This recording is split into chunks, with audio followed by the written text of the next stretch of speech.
before you close your eyes, let me tell you a secret. Once upon a quiet time, in a kingdom far, far away, beyond the hills and rivers, past the tall trees and slow sleeping clouds, there lived a little girl named Zina. Zina was not like other children. She had no parents, no shoes, no home. But Zina had something else. She had a gift. She could feel things before they happened. She could see things in her dreams that came true. Now, the people in her village were kind, sometimes, but many times they were afraid. Not afraid of lions, not afraid of thunder. They were afraid of Zina's words. Because whenever she said, "Rain is coming," the rain would pour. And whenever she said, "Storm is near," the wind would howl. They whispered behind her back. They pointed at her when she walked past. And some even said, "She brings bad luck." But Zina never shouted. She never cried. She never cried. She simply sat by the old tree near the market and waited for the world to listen. In the same village, in a beautiful palace with tall gates and birds that sang like flutes, lived a princess named Adeze.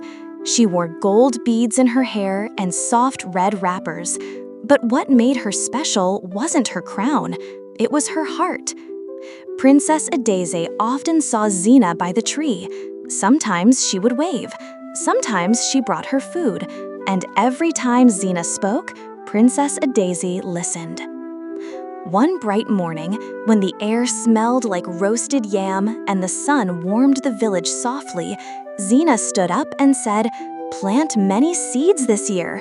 The ground will be kind, the harvest will be full. But next year," she said, "the ground will be dry, the rain will hide, the food will not grow." People stopped and stared. Some laughed. A woman selling pepper said, "What does she know?" But Princess Adeze ran to her father. King Olana was a gentle king. He had a beard like the clouds and a voice that rumbled like distant thunder.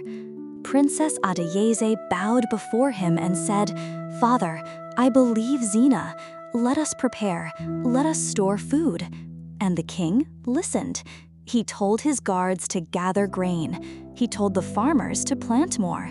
He told the palace to fill every barn.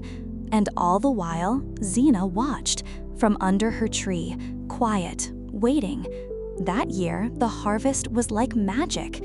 Yams big as drums, corn as tall as roofs. Even the goats looked fatter and happier. People danced, people sang, they clapped their hands and thanked the sky. But no one thanked Zina, except for the princess. She never forgot. Then came the next year, and the sky forgot to cry. The sun stayed too long, the ground cracked, the food dried, and the market grew quiet. The people looked around. They were scared, they were hungry, and they remembered Zina's words. One early morning, the ground rumbled gently, not from thunder, but from carts, royal carts, filled with food, filled with grain, filled with hope. The king stood tall in the village square and said, "We listened, we prepared, and because of Zina, we are safe." The people gasped, some cried, some whispered her name. That evening, Zina was brought to the palace. She still had no shoes, but she held her head high. The king stood before her and smiled. He took her hand gently and said, "Zina, from today, you are no longer an outcast. You are our royal advisor of the harvest." And for the first time, Zina was seen. Zina was loved. Zina was home. Every year after, the people listened, and every year, the kingdom of Odu was full of joy, full of food, full of peace. Because they had a girl named Zina, and she always knew what the wind would bring. Good night, little one, and remember, sometimes the smallest voices carry the biggest truths. The end.